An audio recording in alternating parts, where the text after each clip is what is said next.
Hello, ഇന്നത്തെ നമ്മുടെ recipe വളരെ ടേസ്റ്റി ആയിട്ടുള്ള ഒരു ഐറ്റമാണ്. ഇതിൻ്റെ പേരെന്തെന്നാന്ന് എനിക്കെന്നെ അറിയില്ല. ഒരു പിസ്സയെല്ലാം പോലെ, പക്ഷേ പിസ്സയിൽ നമ്മൾ ചീസെല്ലാം യൂസ് ചെയ്യും, പക്ഷേ ഇതിൽ നമ്മൾ ചീസൊന്നും ഇടുന്നില്ല. നല്ല ടേസ്റ്റുള്ള ഒരു റെസിപ്പിയാണിത്. തീർച്ചയായും നിങ്ങളെല്ലാവരും ഒരു പ്രാവശ്യമെങ്കിലും ഇത് ട്രൈ ചെയ്ത് നോക്കുക. പെട്ടെന്ന് തന്നെ തയ്യാറാക്കി എടുക്കാനും പറ്റും, ഭയങ്കര പണിയൊന്നുമില്ല. അപ്പോൾ ഇതെങ്ങനെ തയ്യാറാക്കുക എന്നുള്ളത് നമുക്ക് വീഡിയോ കാണാം. ആദ്യം തന്നെ ഈ ഒരു ബൗളിലേക്ക് നമുക്ക് 3 കപ്പോളം മൈദ ആഡ് ചെയ്ത് കൊടുക്കാം. 3 കപ്പിൻ്റെ കണക്കാണ് ഞാൻ എല്ലാം പറയുന്നത്.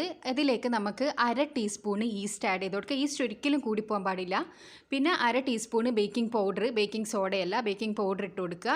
പിന്നെ ഇതിലേക്ക് ഞാൻ കുറച്ച് ഒലിവ് ഓയിൽ ആഡ് ചെയ്ത് കൊടുക്കുന്നുണ്ട്. നിങ്ങൾക്ക് സൺഫ്ലവർ ഓയിൽ വേണമെങ്കിൽ യൂസ് ചെയ്യാം. ആവശ്യത്തിനുള്ള ഉപ്പ് ഇട്ട് കൊടുക്കുക. ഒലിവ് ഓയിൽ ഒരു 1-2 ടേബിൾ സ്പൂൺ മതി. പിന്നെ 1 കപ്പ് പാല് ഞാൻ എടുത്ത് വെച്ചിട്ടുണ്ട്. ആദ്യം തന്നെ നമുക്ക് ഈ ഒരു മിക്സ് ഒന്ന് മിക്സ് ചെയ്തെടുക്കുക. അതായത് നമ്മൾ ഈസ്റ്റും ബേക്കിംഗ് പൗഡറെല്ലാം ഒന്ന് മിക്സ് ആവാൻ വേണ്ടിയിട്ട് ജസ്റ്റ് ഒന്ന് മിക്സ് ചെയ്തെടുക്കുക. അതിനുശേഷം പാൽ ഒഴിച്ചിട്ട് നമുക്കിതൊന്ന് കുഴച്ചെടുക്കാം. അപ്പോൾ പാൽ ഇളം ചൂടുള്ള പാലാണ് കേട്ടോ ഞാൻ എടുത്തത്. നമ്മൾ ഒരിക്കലും ഫ്രിഡ്ജിൽ നിന്ന് ഡയറക്റ്റ് എടുത്ത പാൽ യൂസ് ചെയ്യരുത്. അപ്പോൾ ഞാൻ ഇതിൽ യൂസ് ചെയ്ത ഈസ്റ്റ് എന്ന് പറയുന്നത് ഇൻസ്റ്റൻറ്റ് ഈസ്റ്റാണ്. അതുകൊണ്ടാണ് ഞാൻ ഡയറക്റ്റ് ഇട്ട് കൊടുത്തത്. നിങ്ങളുടെ അടുത്ത് ഇൻസ്റ്റൻറ്റ് ഈസ്റ്റ് അല്ല ഉള്ളതെങ്കിൽ നിങ്ങളത് കുറച്ച് നേരം പുളിപ്പിക്കാൻ വേണ്ടിയിട്ട് വെക്കേണ്ടി വരും. അപ്പോൾ ഇത് ഞാൻ നന്നായിട്ട് തന്നെ കുഴച്ചെടുക്കുന്നുണ്ട്. അപ്പോൾ 1 ഗ്ലാസ് പാൽ ഞാൻ എടുത്ത് വെച്ചതിൽ കുറച്ച് ഒഴിച്ചിട്ടാണ് കുഴച്ചെടുക്കുന്നത്. നിങ്ങൾ ഡയറക്റ്റ് 1 ഗ്ലാസ് മുഴുവൻ ഒഴിക്കരുത്. കാരണം ഇത് ഡോ അധികം ലൂസും അധികം ടൈറ്റും അല്ലാത്ത രീതിയിൽ നല്ല സോഫ്റ്റായിട്ട് കുഴച്ചെടുക്കണം. ഞാനിത് ഇവിടെ നന്നായിട്ട് കുഴച്ചെടുത്തിട്ടുണ്ട്. അപ്പോൾ 1 ഗ്ലാസ് പാല് കംപ്ലീറ്റ് എനിക്ക് ആവശ്യമായിട്ട് വന്നിട്ടുണ്ട് കേട്ടോ 3 കപ്പിന്. ഇനി ഇതിൻ്റെ മേലെ ഞാൻ കുറച്ച് ഒലിവ് ഓയിലും കൂടി ഒന്ന് സ്പ്രെഡ് ചെയ്ത് കൊടുത്തതിന് ശേഷം ഇതൊരു 2 മണിക്കൂർ റെസ്റ്റ് ചെയ്യാൻ വേണ്ടിയിട്ട് മാറ്റി വെക്കുകയാണ്. 2 മണിക്കൂർ മിനിമം എങ്കിലും നിങ്ങൾ തീർച്ചയായിട്ടും ഇത് റെസ്റ്റ് ചെയ്യാൻ വേണ്ടി വെക്കണം. ഇത് അടച്ച് വെച്ചിട്ട് നമുക്ക് 2 മണിക്കൂർ റെസ്റ്റ് ചെയ്യാൻ വേണ്ടി വെക്കാം. അപ്പോൾ ഈ ഒരു സമയത്ത് നമുക്ക് ഫില്ലിങ്ങിന് വേണ്ടിയിട്ടുള്ള ഇത് തയ്യാറാക്കണം. അതിന് വേണ്ടിയിട്ട് ഞാൻ ചിക്കൻ്റെ ബ്രസ്റ്റ് പീസാണ് എടുത്തത്. അതിലേക്ക് ഞാൻ 1.5 ടീസ്പൂണ് മുളക് പൊടി ആഡ് ചെയ്ത് കൊടുത്തിട്ടുണ്ട്. 1/2 ടീസ്പൂണ് മഞ്ഞൾപ്പൊടി ആഡ് ചെയ്ത് കൊടുത്തിട്ടുണ്ട്. പിന്നെ 1 ടീസ്പൂണോളം ജിഞ്ചർ ഗാർലിക് പേസ്റ്റ്, ആവശ്യത്തിനുള്ള ഉപ്പ് ഇട്ട് കൊടുക്കുക. പിന്നെ 1 ടീസ്പൂണോളം സോയാ സോസ് ഒന്നും ഒരിക്കലും കൂടിപ്പോവരുത്. പിന്നെ ഞാൻ ഇതിലേക്ക് 2 ടീസ്പൂണ് ടൊമാറ്റോ കെച്ചപ്പ് കൂടി ആഡ് ചെയ്ത് കൊടുക്കുന്നുണ്ട്. നമ്മൾ സോസെല്ലാം ഇടുന്ന നേരം ഈ ഒരു അളവിൽ തന്നെ ഇടുക കേട്ടോ, ഓവറായിട്ട് ഇട്ട് കൊടുക്കരുത്, അപ്പോൾ ടേസ്റ്റ് മാറും. ഇനി ഇതെല്ലാം കൂടിയിട്ട് നന്നായിട്ട് നമ്മളൊന്ന് മാരിനേറ്റ് ചെയ്തെടുക്കണം. പിന്നെ ചിക്കൻ്റെ ബ്രസ്റ്റ് പീസസ് തന്നെ എടുക്കാൻ വേണ്ടിയിട്ട് ശ്രമിക്കുക. ഈ ഒരു സൈസിൽ നമ്മൾ കട്ട് ചെയ്തെടുക്കുക. അതായത് അധികം ചെറുതും അല്ല അധികം വലുതും അല്ലാത്ത രീതിയിൽ കട്ട് ചെയ്തെടുക്കുക. ഇത് നമുക്കൊരു അരമണിക്കൂർ മാറ്റി വെക്കാം. അരമണിക്കൂറിന് ശേഷം നമുക്കൊരു പാനിൽ കുറച്ച് ഓയിൽ ഒഴിച്ച് ചൂടാക്കിയതിന് ശേഷം നമ്മൾ മാരിനേറ്റ് ചെയ്ത് മാറ്റി വെച്ച ചിക്കൻ ഒന്ന് ഫ്രൈ ചെയ്തെടുക്കുക.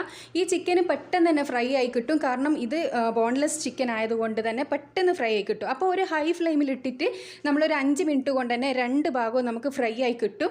ഒരു ഭാഗം ഒരുപാട് നേരം വെച്ച് അങ്ങനെയൊന്നും ചെയ്യേണ്ട. ജസ്റ്റ് സ്പൂൺ ഇട്ടിട്ട് ഇങ്ങനെ ഇളക്കി ഒരു 5 മിനിറ്റ് കൊണ്ട് തന്നെ നമുക്കിത് ഫ്രൈ ആയി കിട്ടും. ഡീപ് ഫ്രൈ ചെയ്യേണ്ട ആവശ്യമില്ല, ഷാലോ ഫ്രൈഡ് ആവശ്യം മാത്രമേ ഉള്ളൂ. നമുക്ക് ചിക്കൻ ഒന്ന് വെന്ത് കിട്ടണം, അത്രയേ ഉള്ളൂ. അപ്പോൾ നമ്മുടെ ചിക്കൻ ഇവിടെ റെഡി ആയിട്ടുണ്ട്. ഇനി നിങ്ങൾ എല്ലോടുകൂടിയുള്ള എടുക്കുന്നതെങ്കിൽ നിങ്ങൾക്ക് അതും എടുക്കുക. പക്ഷേ നമ്മളിത് എന്താ പറയുക, തയ്യാറാക്കി എടുക്കുന്ന സമയത്ത് അതിൻ്റെ മീറ്റ് മാത്രം മാറ്റിയെടുക്കണം. അപ്പോൾ ഞാനിത് ഓയിലിൽ നിന്ന് കോരുകയാണ്. ഇനി ഇതാ ഒരു ചൂടായ പാനിലേക്ക് നമ്മൾ ഫ്രൈ ചെയ്ത ആ ചിക്കൻ്റെ സെയിം ഓയിൽ ഞാനൊരു 4 ടീസ്പൂണോളം ഒഴിച്ചു കൊടുക്കുന്നുണ്ട്. ആ സെയിം ഓയിൽ തന്നെ എടുക്കുക, എന്നാൽ മാത്രമേ ഇത് ടേസ്റ്റ് ഉണ്ടാവും. നമ്മൾ ഫ്രൈ ചെയ്ത ആ ഓയിൽ തന്നെ. ഇനി ഇതിലേക്ക് ആവശ്യത്തിനുള്ള പച്ചക്കറികൾ എന്തെല്ലാമെന്ന് വെച്ചാൽ ഞാൻ ക്യാബേജ്, സവാള, ക്യാപ്സിക്കം, തക്കാളി ഇത് 4 എടുത്തിട്ടുള്ളത്. അപ്പോൾ ഇതെല്ലാം ഒരു ചെറിയ സൈസ് മാത്രം മതി. അപ്പോൾ എല്ലാം നീളത്തിലാണ് ഞാൻ കട്ട് ചെയ്തെടുത്തിട്ടുള്ളത്. ആദ്യം ഇതിലേക്ക് ക്യാബേജും സവാളയും മാത്രം ഇട്ട് കൊടുക്കുക. എന്നിട്ട് ഹൈ ഫ്ലെയിമിൽ ഇട്ടതിന് ശേഷം നമ്മൾ ഇത് ജസ്റ്റ് ഒന്ന് ചൂടാക്കി എടുക്കണം. ഒരിക്കലും ഇത് വഴറ്റിയെടുക്കാൻ പാടില്ല. ഇത് നമുക്ക് ചെറുതായിട്ട് കടിക്കാൻ കിട്ടുന്ന രീതിക്കാണ് ഇത് ടേസ്റ്റ് ഉണ്ടാവുക. അപ്പോൾ ഇത് ഞാൻ ജസ്റ്റ് ഒന്ന് ചൂടാക്കി എടുക്കുന്നുണ്ട്. പിന്നെ ഈ ഒരു സമയത്ത് നിങ്ങൾക്ക് ഉപ്പിട്ട് കൊടുക്കണമെങ്കിൽ ഉപ്പിട്ട് കൊടുക്കാം. അപ്പോൾ ഞാനിതിൽ ഉപ്പിടുന്നില്ല, കാരണം ചിക്കനിന് അത്യാവശ്യം ഉപ്പിട്ടിട്ടുണ്ട്. ഇനി ഇതിലേക്ക് ആവശ്യത്തിനുള്ള മസാലപ്പൊടികൾ എന്തെല്ലാമെന്ന് വെച്ചാൽ ഒരു 1/2 ടീസ്പൂണ് അല്ലെങ്കിൽ 1/4 ടീസ്പൂണ് മാത്രം മുളക് പൊടി ആഡ് ചെയ്ത് കൊടുക്കാം. അതുപോലെ തന്നെ ഒരു 1/4 ടീസ്പൂണ് മഞ്ഞൾപ്പൊടിയും കൂടിയും ആഡ് ചെയ്ത് കൊടുക്കാം. വേറെ അധികം മസാലകളൊന്നും ഇതിൽ യൂസ് ചെയ്യുന്നില്ല, ഇത് മാത്രമേ ഉള്ളൂ. അതും കൂടി ജസ്റ്റ് ഒന്ന് വഴറ്റി കൊടുക്കാം. അതായത് ആ മസാലേൻ്റെ ആ ഒരു പച്ചക്കുത്ത് മാറണം, ആ ഒരു രീതിക്ക് മാത്രം. അതുപോലെ തന്നെ നമ്മളെ പച്ചക്കറി വെന്തു പോകാനും പാടില്ല. ഇതിപ്പോൾ ഇവിടെ മസാല റെഡി ആയിട്ടുണ്ട്. ഇനി നമുക്കിത് മാറ്റി വെക്കാം. അപ്പോൾ നമ്മൾ നേരത്തെ കുഴച്ച് വെച്ച പൊടി നോക്കിയാൽ നല്ല സോഫ്റ്റായി നല്ലവണ്ണം തന്നെ പൊങ്ങി കിട്ടിയിട്ടുണ്ട്. ഇത് നന്നായിട്ട് തന്നെ കിട്ടിയിട്ടുണ്ട്. ഇനി നമുക്കിത് ജസ്റ്റ് ഒന്നും കൂടി ഒന്ന് കുഴച്ചതിന് ശേഷം ചെറിയ ചെറിയ ഉരുളകളാക്കി മാറ്റിയെടുക്കണം. അതിന് ശേഷമാണ് നമ്മൾ ഇതിൻ്റെ ബേസ് തയ്യാറാക്കി എടുക്കുന്നത്. സാധാരണ നമ്മൾ പൊറോട്ടക്കെല്ലാം കുഴച്ചെടുക്കില്ലേ, ബോൾ പോലെ ആക്കി എടുക്കില്ലേ, ഇതേപോലെ ഇങ്ങനെ എടുത്താൽ മതി. അപ്പോൾ നല്ല പെർഫെക്റ്റ് ആയിട്ട് തന്നെ നമുക്ക് കിട്ടും. അപ്പോൾ ഇത് ഇനി നമുക്ക് കുറച്ച് പൊടി ഇട്ടിട്ടൊന്ന് പരത്തിയെടുക്കണം. ജസ്റ്റ് ഒന്ന് പരത്തിയെടുത്താൽ മതി. കാരണം എന്താണെന്ന് വെച്ചാൽ നമ്മൾ ഏത് പാനിലേക്കാണോ തയ്യാറാക്കി എടുക്കുന്നത് ആ പാനിൻ്റെ സൈസിന് നമ്മൾ അവസാനം പാനിലിട്ടിട്ട് ജസ്റ്റ് ഒന്ന് കൈകൊണ്ട് ഇതാക്കുമ്പം തന്നെ ഇത് റെഡിയായി കിട്ടും. അപ്പോൾ ഞാൻ ജസ്റ്റ് ഒന്ന് റോൾ ചെയ്ത് എടുത്തതിന് ശേഷം പാനിലേക്ക് വെച്ച് കൊടുക്കുകയാണ്. അപ്പോൾ ഏത് പാനിലാണോ നമ്മൾ തയ്യാറാക്കാൻ ഉദ്ദേശിക്കുന്നതെന്ന് വെച്ചാൽ ആ ഒരു പാനിൽ വെച്ച് കൊടുത്തതിന് ശേഷം നമ്മുടെ കൈ കൊണ്ട് അതിൻ്റെ ആ ഒരു സൈസിന് ഇങ്ങനെ ഒന്ന് പരത്തി കൊടുക്കുക. അത്രേ വേണ്ടു. കാരണം നമ്മൾ ഡോ നല്ല സോഫ്റ്റ് ആയതുകൊണ്ട് തന്നെ നമ്മളിങ്ങനെ കൈ കൊണ്ട് ചെയ്യുമ്പം തന്നെ അതിങ്ങനെ വലിഞ്ഞ് കിട്ടിക്കോളും. അപ്പോൾ ഞാനിതാ പാനിൻ്റെ സൈസിൽ ഇത് റെഡിയാക്കി എടുത്തിട്ടുണ്ട്. ഇനി നമുക്കിത് ഫ്ലെയിമിലേക്ക് വെച്ച് കൊടുക്കാം. അപ്പോൾ ഞാനിത് അടുപ്പിൽ വെച്ച് കൊടുത്തിട്ടുണ്ട്. ഇനി നമുക്ക് ഇതിൻ്റെ ഒരു ഭാഗം ഒന്ന് റെഡിയാക്കി എടുക്കണം. അതിൽ മുന്നേ ഇതിൻ്റെ മേലിലേക്ക് ഞാൻ കുറച്ച് ഒലീവ് ഓയിൽ സ്പ്രെഡ് ചെയ്ത് കൊടുക്കുന്നുണ്ട്. അതായത് ഇതിൻ്റെ ഈ ഡോൻ്റെ മേലെയും അതേപോലെ തന്നെ സൈഡിലുമായിട്ട് കുറച്ച് ഒലീവ് ഓയിൽ നമ്മൾ സ്പ്രെഡ് ചെയ്ത് കൊടുക്കുക. ഒലീവ് ഓയിൽ ഇല്ലെങ്കിൽ സൺഫ്ലവർ ഓയിൽ യൂസ് ചെയ്താലും മതി. എന്നിട്ട് അതിൻ്റെ മേലെ ജസ്റ്റ് ഇതേപോലെ ഒന്ന് സ്പ്രെഡ് ചെയ്തെടുക്കുക. അധികം ഡ്രൈ ആവാണ്ടിരിക്കാൻ വേണ്ടിയിട്ടാണ് ഇങ്ങനെ ചെയ്തെടുക്കുന്നത്. ഇനി നമുക്ക് ഇതിൻ്റെ ഒരു ഭാഗം റെഡിയാക്കി എടുക്കണം. അതിൽ മുന്നേ ഇത് പൊങ്ങിപ്പോവും. അതുകൊണ്ട് ഒരു ഫോർക്ക് ഉപയോഗിച്ചിട്ട് ജസ്റ്റ് ഒന്ന് കുത്തി കൊടുക്കണം. ഇത് നമുക്ക് പൊങ്ങി കിട്ടേണ്ട ആവശ്യമില്ല. പൊങ്ങി കിട്ടിയാൽ നമുക്ക് ഇത് റെഡിയാക്കി എടുക്കാൻ പറ്റില്ല. അപ്പോൾ നല്ലോണം ഒന്ന് കുത്തി കൊടുക്കുക.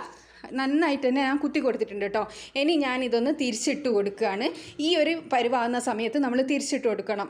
അപ്പോൾ ഫ്ലെയിം അധികം ലോയിലും വെക്കണ്ട, അധികം ഹൈയിലും വെക്കണ്ട, ഒരു മീഡിയം ഫ്ലെയിമിൽ ഇട്ട് കൊടുത്തിട്ടാണ് റെഡിയാക്കി എടുക്കേണ്ടത്. ഇനി ഇതിൻ്റെ മേലെ നമുക്ക് പിസ്സ സോസ് ഒഴിച്ച് കൊടുക്കണം. ഇനി നിങ്ങളുടെ അടുത്ത് പിസ്സ സോസ് ഇല്ലയെന്നുണ്ടെങ്കിൽ ടൊമാറ്റോ കെച്ചപ്പ് യൂസ് ചെയ്താലും മതി. ഇനി ഒറിഗാനോ ഉണ്ടെന്നുണ്ടെങ്കിൽ ടൊമാറ്റോ കെച്ചപ്പ് ഒറിഗാനോ ഇട്ടാൽ മതി. ഇല്ലയെന്നുണ്ടെങ്കിൽ വെറും ടൊമാറ്റോ കെച്ചപ്പ് ആയാലും മതി.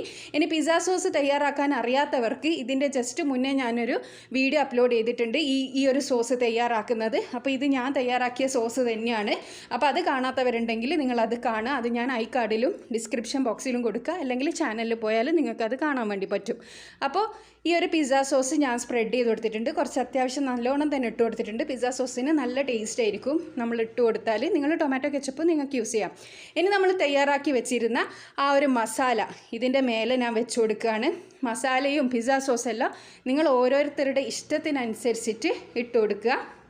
അപ്പോൾ ഒരുപാട് വേണമെന്നുള്ളവർ ഒരുപാട് ഇട്ട് കൊടുക്കുക, അല്ലെങ്കിൽ കുറച്ചാണ് വേണ്ടുമെങ്കിൽ കുറച്ചിട്ട് കൊടുക്കുക. എങ്കിൽ എല്ലാ ഭാഗത്തും എത്തുന്ന രീതിയിൽ നമ്മൾ മസാലയും സോസും എല്ലാം റെഡിയാക്കി എടുക്കണം. അപ്പോൾ ഇനി ഇതിൻ്റെ മേലെ നമ്മൾ ഫ്രൈ ചെയ്ത് വെച്ച ചിക്കൻ പീസസ് ഞാൻ ഓരോന്നായി ഇട്ട് കൊടുക്കുകയാണ്. പിന്നെ ഈ ഒരു സമയത്ത് നിങ്ങൾ ചിക്കൻ ഇതിൻ്റെ മേലെ വെച്ച് കൊടുക്കുമ്പോൾ കുറച്ചൊന്ന് പ്രസ് ചെയ്ത് വെച്ച് കൊടുക്കണം. അതായത് അതിങ്ങനെ പ്രസ്സായി കിട്ടും നമുക്ക്. എന്തായാലും നമ്മുടെ നമ്മുടെ ഈ ഒരു മാവ് നല്ല സോഫ്റ്റ് ആയതുകൊണ്ട് തന്നെ നമുക്കതിങ്ങനെ പ്രസ് ചെയ്ത് അതിൻ്റെ ഉള്ളിലേക്ക് വെച്ച് കൊടുക്കാൻ വേണ്ടി പറ്റും. അപ്പോൾ ഞാനിത് അങ്ങനെ റെഡിയാക്കി എടുത്തിട്ടുണ്ട്. അത് നിങ്ങളെല്ലാവരും ശ്രദ്ധിക്കുക. ചിക്കൻ്റെ പീസിൻ്റെ വലിപ്പവും എല്ലാം നിങ്ങൾ ഇഷ്ടത്തിന് എടുക്കുക. പിന്നെ ഇതിൻ്റെ മേലെ ഞാൻ നമ്മുടെ ക്യാപ്സിക്കാണ് വെച്ച് കൊടുക്കുന്നത്. ക്യാപ്സിക്കവും തക്കാളിയും നമ്മൾ നേരത്തെ ചൂടാക്കി എടുത്തിട്ടില്ല. അതങ്ങനെ എടുക്കേണ്ട ആവശ്യമില്ല. ഇങ്ങനെ ഡയറക്റ്റ് വെച്ച് കൊടുത്താൽ മതി. പിന്നെ അപ്പോൾ ഞാൻ ക്യാപ്സിക്കവും അതുപോലെ തന്നെ ഒന്ന് പ്രസ് ചെയ്ത് കൊടുക്കുന്നുണ്ട്. നമ്മൾ ഇതിൻ്റെ മേലെ ഇങ്ങനെ വെക്കുന്ന സാധനങ്ങളെല്ലാം ജസ്റ്റ് ഒന്ന് പ്രസ് ചെയ്ത് വെച്ച് കൊടുക്കുക കേട്ടോ. ഇനി അവസാനമായിട്ട് നമ്മുടെ തക്കാളി കൂടി വെച്ച് കൊടുക്കുക. പിന്നെ നിങ്ങൾക്ക് ഇഷ്ടപ്പെട്ട പച്ചക്കറികളെല്ലാം ഇതിൽ യൂസ് ചെയ്യുക കേട്ടോ. ഒലീവ്സ് ഇഷ്ടമുണ്ടെങ്കിൽ ഒലീവ്സ് യൂസ് ചെയ്യുക. ഇനിയിപ്പോൾ ക്യാപ്സിക്കം ഇഷ്ടമില്ലാത്തവർക്ക് അത് അവോയ്ഡ് ചെയ്യുക. അങ്ങനെ നിങ്ങൾക്ക് എന്തൊക്കെയാണ് ഇതിൻ്റെ മേലെ വെക്കാൻ കഴിക്കാൻ ഇഷ്ടമുള്ള പച്ചക്കറി എന്ന് വെച്ചാൽ അതെല്ലാം ഇതിൻ്റെ മേലെ നിങ്ങൾക്ക് വെച്ച് കൊടുക്കുക. ഞാനിപ്പോൾ അത്യാവശ്യം എല്ലാവർക്കും ഇഷ്ടപ്പെടുന്ന കുറച്ച് പച്ചക്കറികൾ മാത്രമാണ് എടുത്തത്. അപ്പോൾ ഞാനിതാ ക്യാപ്സിക്കം കൂടി ഇതിൻ്റെ മേലെ വെച്ച് കൊടുത്തിട്ടുണ്ട്. ഇനി നമുക്ക് കുറച്ച് മല്ലിയില, അതൊരു നല്ലൊരു ഫ്ലേവർ തരും. അതിന് വേണ്ടിയിട്ടാണ് ഞാൻ മല്ലിയില ഇട്ട് കൊടുക്കുന്നത്. കുറച്ച് മല്ലിയില കൂടിയും ഇതിൻ്റെ മേലെ ഒന്ന് ഇട്ട് കൊടുക്കുക. പിന്നെ നമ്മുടെ ഫ്ലെയിം മീഡിയം ടു ലോ ഫ്ലെയിമിൽ ഇട്ട് കൊടുക്കുക. മീഡിയം ടു ലോ ഫ്ലെയിമിൽ ഇട്ട് കൊടുത്തതിന് ശേഷം ഇത് അടച്ച് വെച്ചിട്ട് 10 മിനിറ്റ് നമുക്ക് വേവിക്കണം. അതിന് മുന്നേ ഈ ഒരു സ്പൈസിന് വേണ്ടി, ഒരു ചെറിയൊരു എരിവിന് വേണ്ടിയിട്ട് നമുക്ക് ഇതിൻ്റെ മേലെ കുറച്ച് ചില്ലി ഫ്ലേക്സ് വിതറി കൊടുക്കാം. പിന്നെ ഇനി നിങ്ങൾക്ക് കുരുമുളക് പൊടിയാണ് ഇഷ്ടമെങ്കിൽ അത് ഇട്ട് കൊടുത്താലും മതി. ഞാൻ കുറച്ച് ചില്ലി ഫ്ലേക്സ് ഇതിൻ്റെ മേലെ ഇട്ട് കൊടുത്തിട്ടുണ്ട്. ഇനി ഇത് അടച്ച് വെച്ചിട്ട് നമുക്കൊരു 10 മിനിറ്റ് മീഡിയം ടു ലോ ഫ്ലെയിമിൽ വേവിക്കാം. അപ്പോൾ 10 മിനിറ്റിന് ശേഷം ഞാനിതൊന്ന് ഓപ്പൺ ചെയ്ത് നോക്കിയിട്ടുണ്ട്. അപ്പോൾ ഇതിവിടെ റെഡി ആയിട്ടുണ്ട് കേട്ടോ. നല്ല ടേസ്റ്റി ആയിട്ടുള്ളൊരു സാധനമാണിത്. നമ്മളെ പിസ്സ എല്ലാം കഴിക്കുന്ന പോലെ തന്നെ, പക്ഷേ പിസ്സയിൽ നമ്മൾ ചീസൊക്കെ യൂസ് ചെയ്യും, അതിൽ ചീസൊന്നും ഇതിലില്ല. അപ്പോൾ ഇത് നമുക്കൊരു പ്ലേറ്റിലേക്ക് ഇതേപോലെ ഒന്ന് തിരിച്ചിട്ട് കൊടുക്കാം. ഇനി നമുക്കിത് സെർവ് ചെയ്യാം. അപ്പോൾ എല്ലാവരും ഇതൊന്ന് ട്രൈ ചെയ്ത് നോക്കണം. നമ്മൾ എണ്ണയിൽ പൊരിച്ച കടീനേക്കാളും എത്രയോ നല്ലതാണിത്. അപ്പോൾ നല്ല ടേസ്റ്റുമാണ്. എല്ലാവരും ഇത് ട്രൈ ചെയ്തതിന് ശേഷം നിങ്ങളുടെ അഭിപ്രായം അറിയിക്കാൻ മറക്കരുത്. നമ്മൾ ചീസെല്ലാം ഇട്ടിട്ട് പിസ്സ ഉണ്ടാക്കുന്നതിന് പകരം ചീസൊന്നും ഇല്ലാത്തവർക്കും നല്ല ടേസ്റ്റി ആയിട്ട് കഴിക്കാൻ പറ്റിയ ഒരു ഐറ്റമാണിത്. അത് ചീസൊന്നും ഇടാത്തത് കൊണ്ട് ഇതിനെ ഒന്ന് പിസ്സ എന്ന് വിളിക്കാനും പറ്റൂല. അതുകൊണ്ടാണ് ഇതിൻ്റെ പേര് അറിയില്ല എന്ന് ഞാൻ പറഞ്ഞത്.